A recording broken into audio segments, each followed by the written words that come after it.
क्योंकि इम्यूनोलॉजी जो है काफी इंटरकनेक्टेड है, बहुत सारा प्रोसेसेस जो है इंटरकनेक्टेड है। तो मैं जो हूँ वो क्यूबी बुक में जैसे चैप्टर ऑर्गेनाइज किया है, फर्स्ट चैप्टर में है आपका यही overview of the immune system, तो उसी के प्लान के अकॉर्डिंग मैं चल रहा हूँ। तो इस ओवरव्यू ऑफ इम्यून सिस्टम को मैं थोड़ा लेंदी रख रहा हूँ ताकि आपको इसमें सब समझ में आ जाए।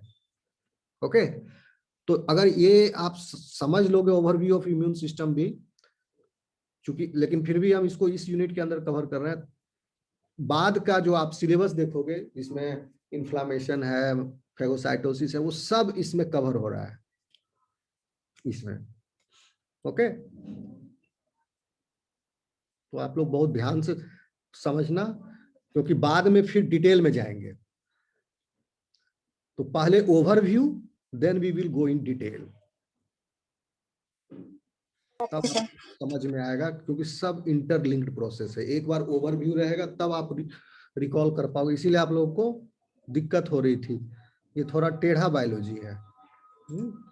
अब देखिए हम पहले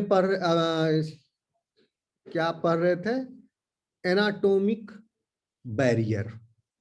एनाटॉमिक बैरियर में भी आपको स्किन के बारे में बता दिए कि स्किन में क्या क्या हो रहा था। स्किन दो तरह से प्रोटेक्ट कर रहा था, एक तो ये मैकेनिकल बैरियर है, पहली बात। दूसरा, स्किन के ऊपर एसिडिक एनवायरनमेंट क्रिएट किया जाता है by the sebaceous gland. Okay, तो इससे ये पीएच इसका लो हो गया। तो ये पीएच जो लो हुआ वो स्किन के सरफेस पर लो हुआ। ओके, बाद में फिजियोलॉजिक बैरियर में भी हम देखेंगे पीएच होता है, एसिडिक पीएच होता है। तो ओके, इसे आप कंफ्यूज मत करना, ये जो पीएच है वो सीबेसियस ग्लैंड की वजह से है, और फिजियोलॉजिक बैरियर में जो लो पीएच है that is because of anybody, that is because of acidic environment present in your stomach. ये स्टमक में है, और ये जो है स्किन सरफेस पर है। ओके, फिर हम लोग देखें दूसरा जो था, स्किन जो तो वो तो बॉडी के बाहर का लाइनिंग है। जो बॉडी के अंदर जो tube with in tube plan है बॉडी का, उसके अंदर का लाइनिंग, जैसे नोज के ईयर का लाइनिंग और वेरियस लाइनिंग्स, इंटरनल लाइनिंग्स। सो वो इंटरनल लाइनिंग्स में भी माइक्रोब्स के अटैचमेंट साइट्स होते हैं। ओके, जैसे कि mucosal, the cells present in the mucosal membrane have the affinity towards the surface antigen of the microbes and it binds with the microbes. हम आगे इसको देखेंगे, अभी ये अभी हम लोग अभी डिस्कस ही कर रहे हैं।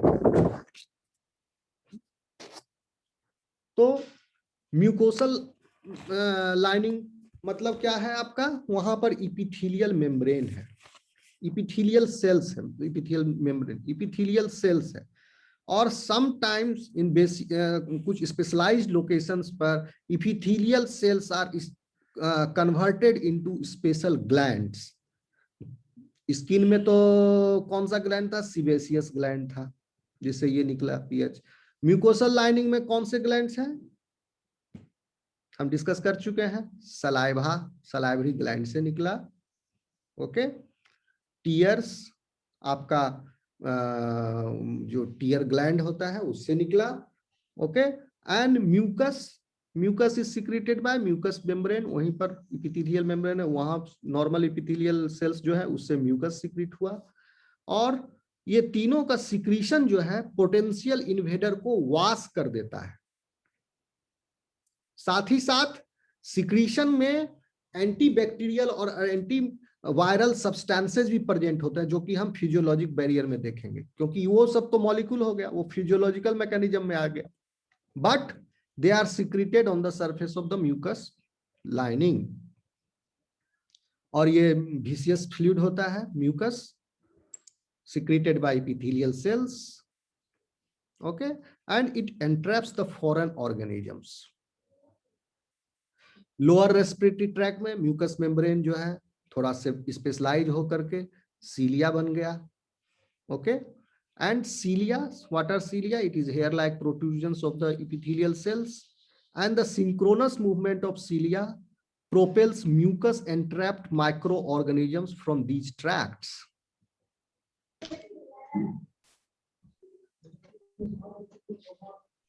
क्लियर हो? किसी को कोई प्रॉब्लम है समझने में? कहीं आवाज आ रही है मेरी?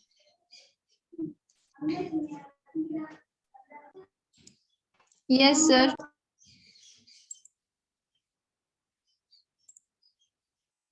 ओके,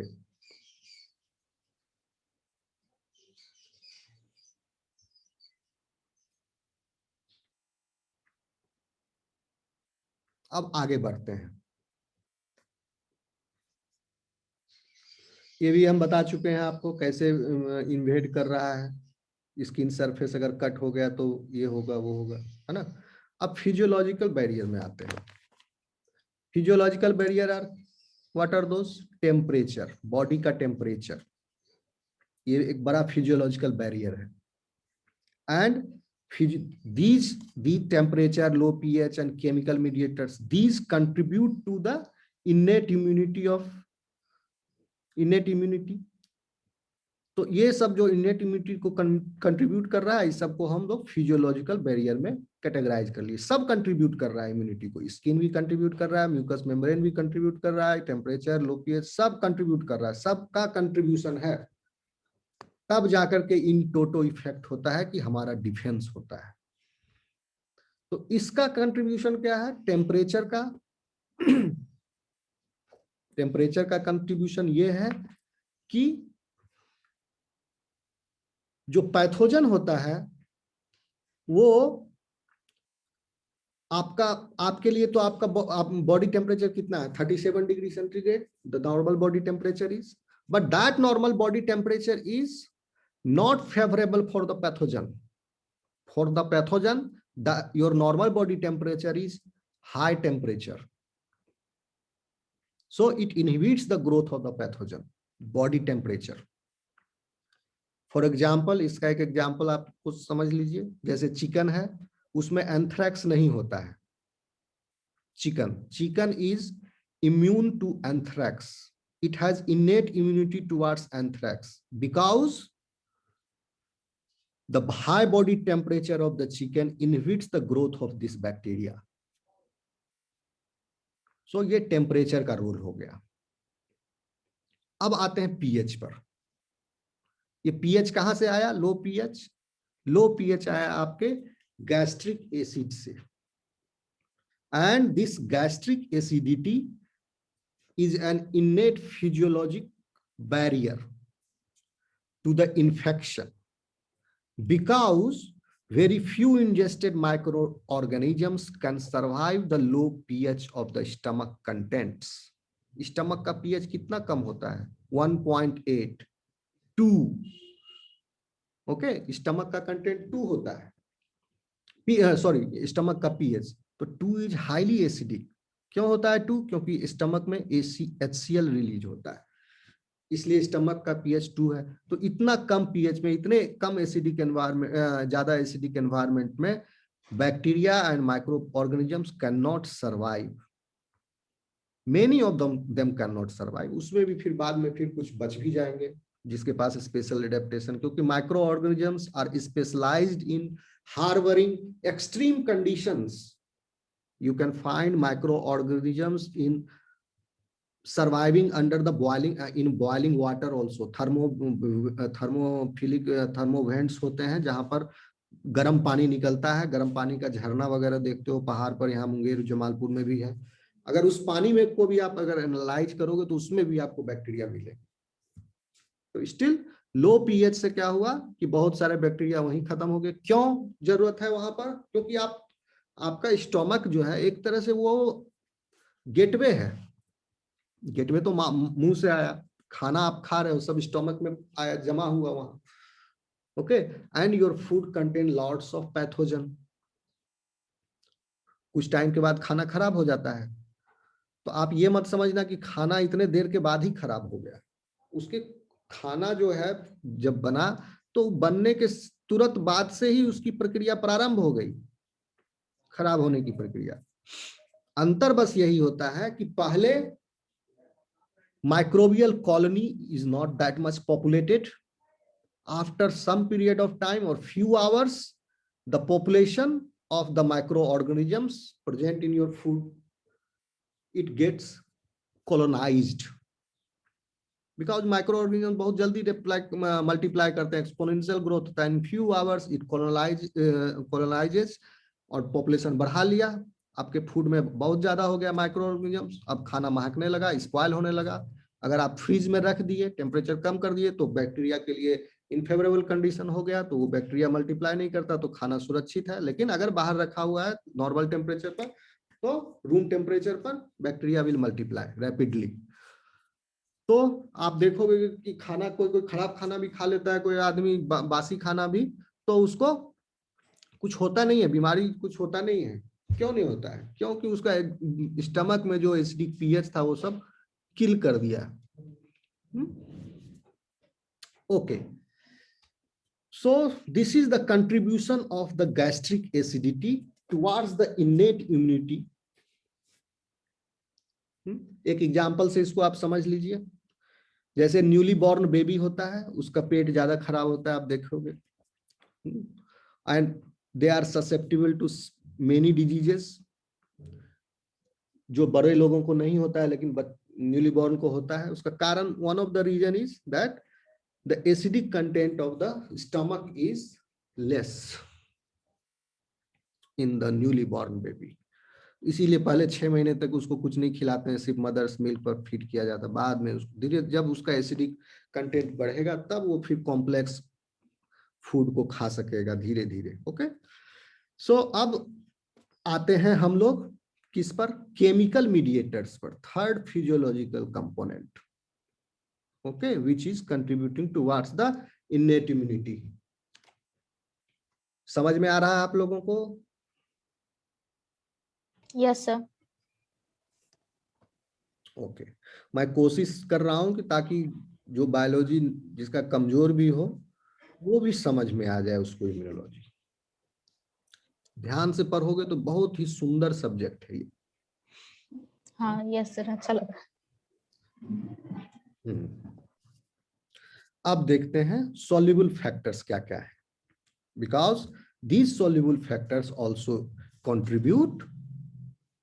ये केमिकल फैक्टर्स जो है, लाइसोजाइम है, इंटरफेरॉन एंड कॉम्प्लीमेंट, ये तीनों जो है आपके सिलेबस में आगे के यूनिट में देखोगे है डिटेल में, समझ गए? इसीलिए हम बोल रहे हैं ओवरव्यू पढ़ा देंगे तो आपका एक तरह से ये भी समझ में आएगा। बाद में बाद में जब वो यूनिट आएगा वहां पर हम कॉम्प्लीमेंट सिस्टम पूरा डिटेल से आपको बताएंगे। बहुत बढ़िया सिस्टम है ये कॉम्प्लीमेंट सिस्टम। इसमें भी बहुत सारे पाथवे होते हैं, अल्टरनेट पाथवे, क्लासिकल पाथवे, एक थर्ड पाथवे और तीसरा पाथ है। इंटरफेरॉन्स है, इंटरफेरॉन भी बहुत तरह का होता है। इंटरफेरॉन गामा, IL-1, इंटरल्यूकिन 1, 2, 12, 25, 50, बहुत तरह का होता है। लाइसोजाइम, लाइसोजाइम जो है एक तरह का है, ये पहले बता देते हैं, सिंपल वन है। कहां से लाइसोजाइम आ रहा है? लाइसोजाइम है क्या? Actually this is a soluble protein, और क्या है? एंजाइम है लाइसोजाइम। एंजाइम है, कहां से निकला ये? किस टाइप का एंजाइम है? हाइड्रोलाइटिक एंजाइम है, and found in mucus secretions. कहां मिलता है ये लाइसोजाइम? आपको हम बताए थे जब म्यूकस मेम्ब्रेन का हम जब यहाँ पर चर्चा कर रहे थे, तो हम बताए थे ना आपको, टीयर्स में बैक्टीरियल एंटीबैक्टीरियल प्रॉपर्टी होता है। तो वो एंटीबैक्टीरियल प्रॉपर्टी कहां से आया? ये इसी से आया, लाइसोजाइम से। टीयर्स में, आंसू में लाइसोजाइम होता है, enzyme, and it is able to cleave the peptidoglycan layer of the bacterial cell wall. What it cleaves? Peptidoglycan layer of the bacterial cell wall. Bacterial cell wall का अगर आप structure देखोगे, देख लेना, पेप्टिडोग्लाइकन लेयर होता है cell wall के ऊपर। It provides it strength. तो ये लाइसोजाइम उसी लेयर को ही ब्रेक कर देता है। तो ये lysozyme is present in tears and is able to cleave peptidoglycan layer of the bacterial cell wall. अब आते हैं सेकेंड वाले पर, इंटरफेरॉन।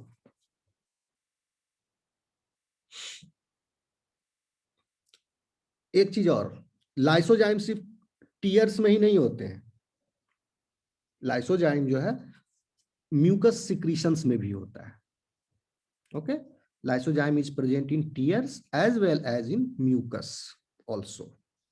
और म्यूकस एक तो माइक्रोब को एंट्रैप भी किया, वहां पर लाइसोजाइम प्रेजेंट है, वो उसके पेप्टिडोग्लाइकन लेयर को ब्रेक भी करेगा। अब आते हैं सेकेंड वाले इंटरफेरॉन पर। Okay, what is interferon? What are interferons?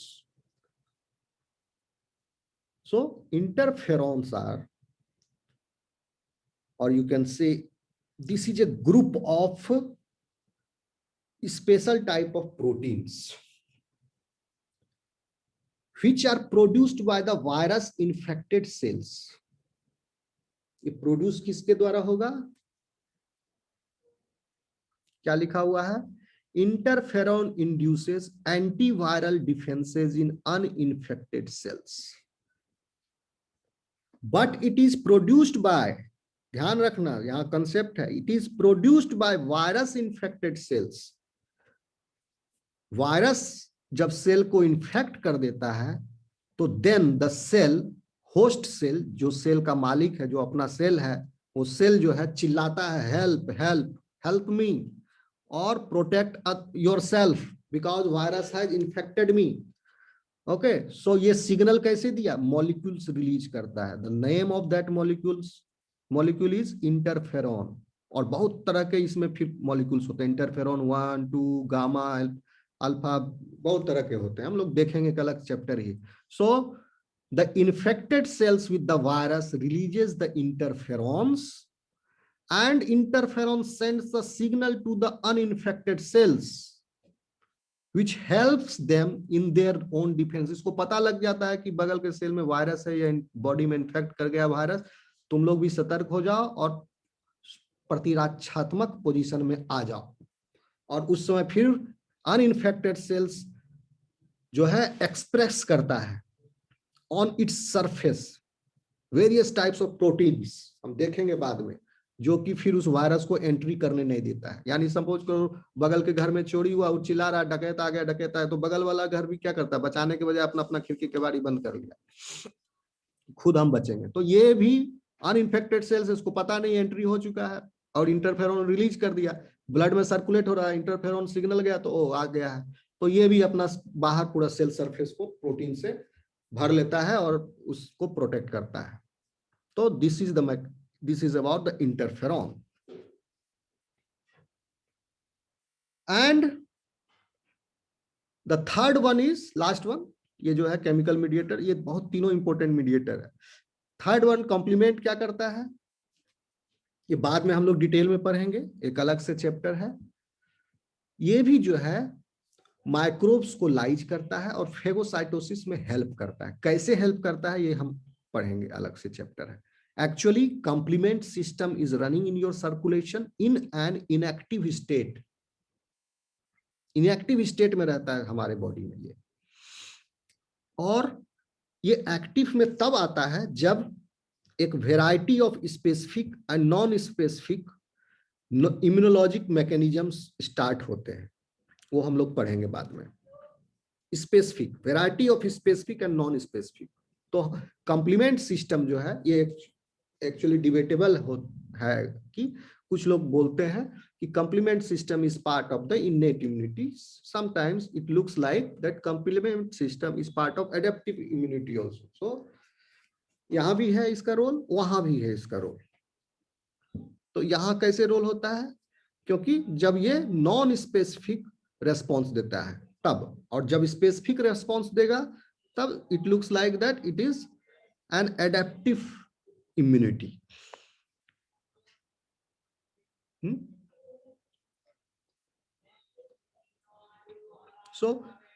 तो ये सारे जो मैकेनिज्म है inactive forms of complement proteins को, दे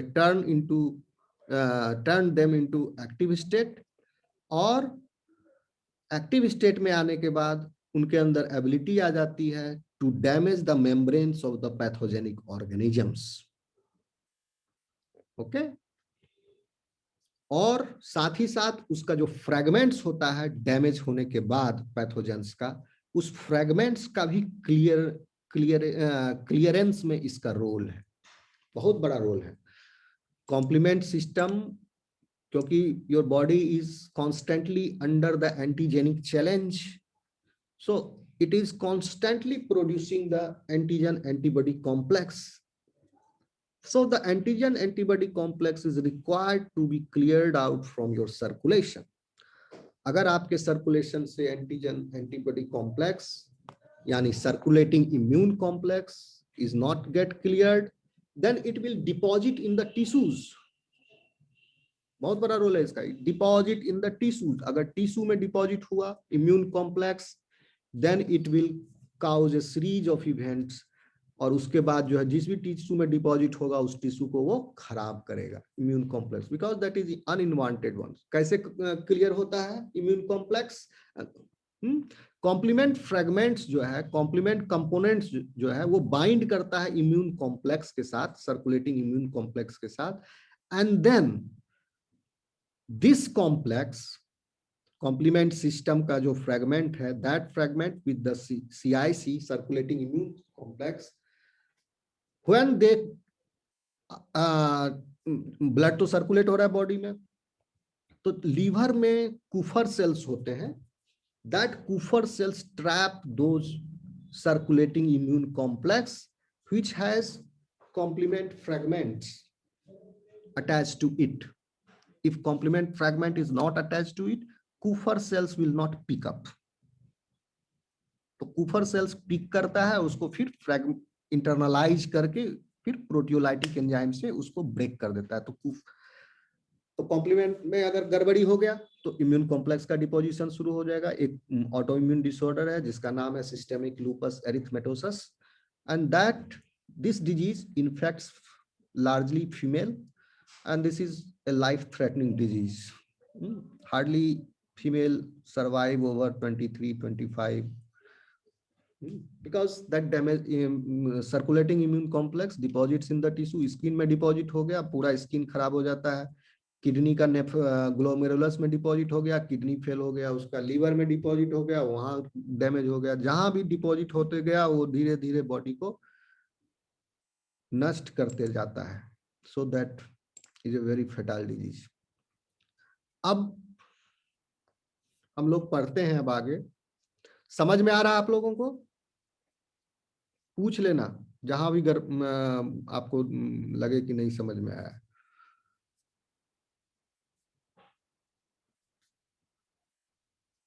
हेलो? Yes sir. अच्छा, अब देखिए, आपको हम डिस्कस किए थे इफेक्टर रेस्पॉन्स के बारे में।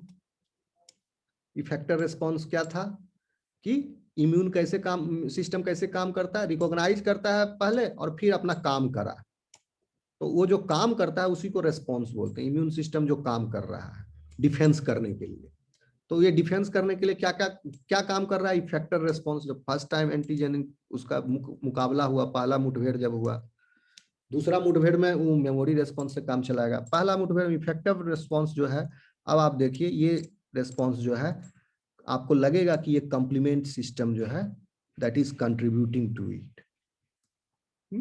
ये सब इफेक्टर रेस्पॉन्स है, कंट्रीब्यूट कर रहा है इफेक्टर रेस्पॉन्स। ओके,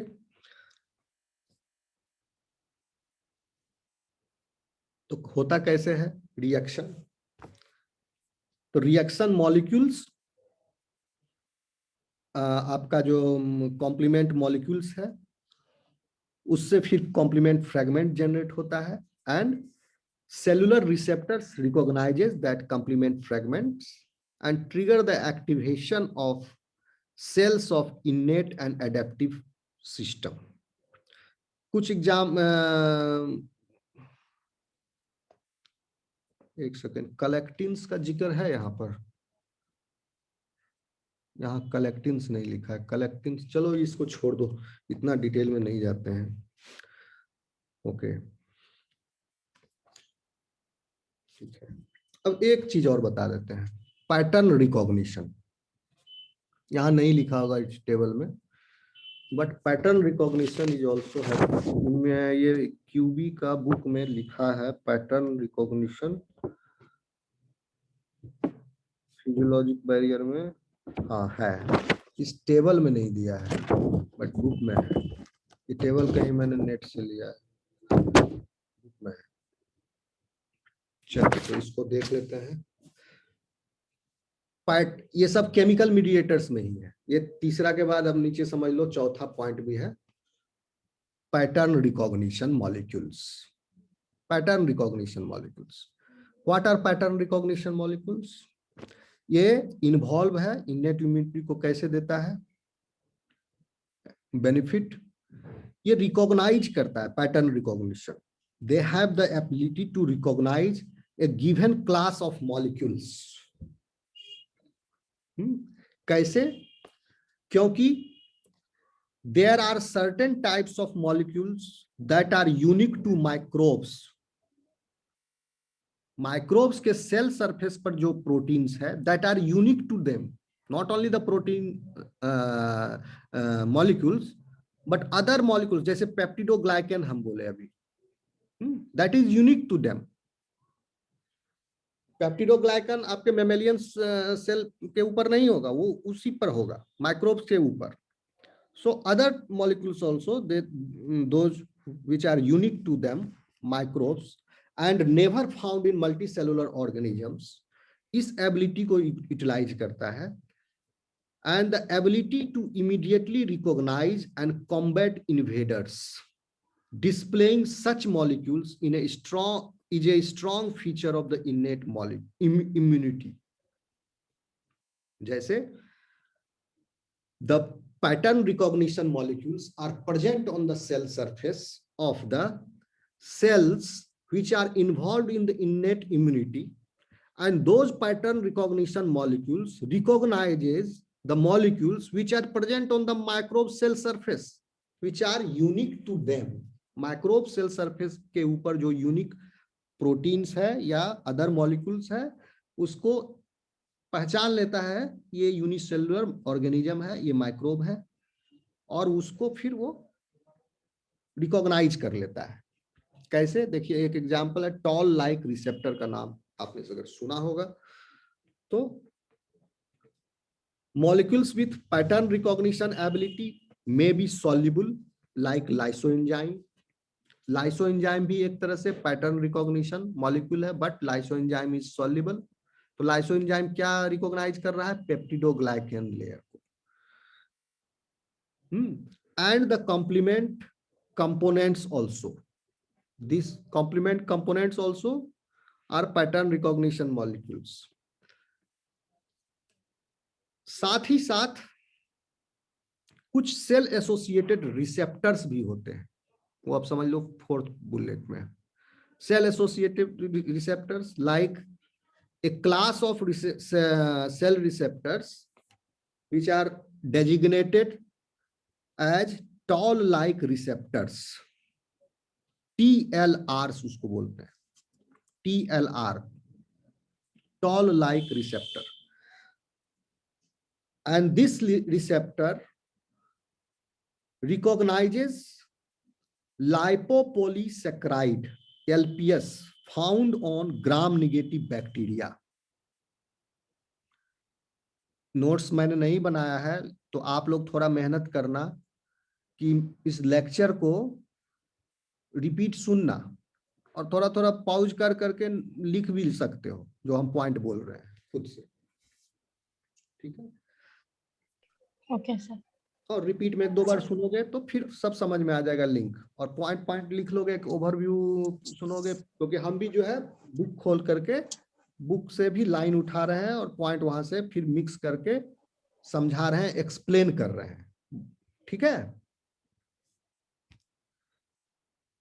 तो टॉल लाइक रिसेप्टर जो है वो आपका क्या रिकॉग्नाइज करता है? लाइपोपॉलीसैकेराइड, यानी इसमें लिपिड भी है और कार्बोहाइड्रेट भी है।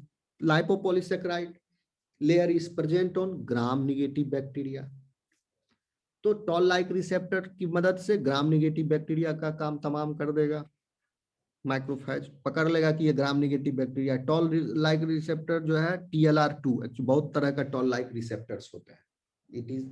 This is a family of receptors, बता रहे हैं सब जो एक एक नाम लिखा हुआ है ना उसके अंदर फैमिली है पूरा। तो टॉल लाइक रिसेप्टर्स में TLR2 जो होता है वो रिकॉग्नाइज करता है लाइपोपॉलीसेकेराइड को found on gram negative bacteria.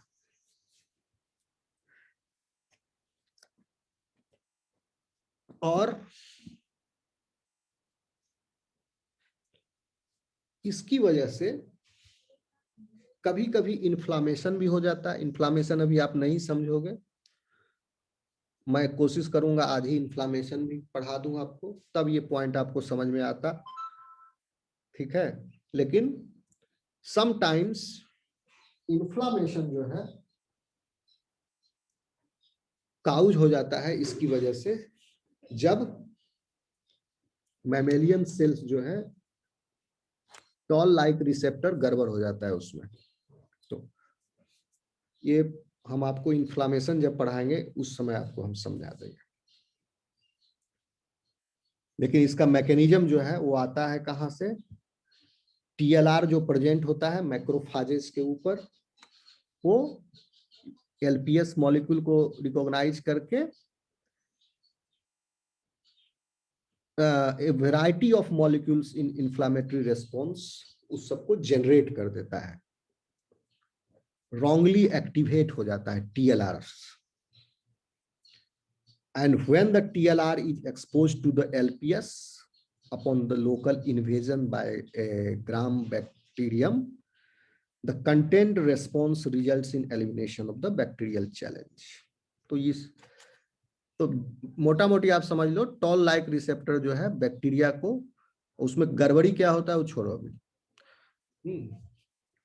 वो इन्फ्लामेशन पढ़ाएंगे तब बता देंगे। तो एक फोर्थ यहाँ पर इंक्लूड कर लेना, टॉल लाइक रिसेप्टर्स।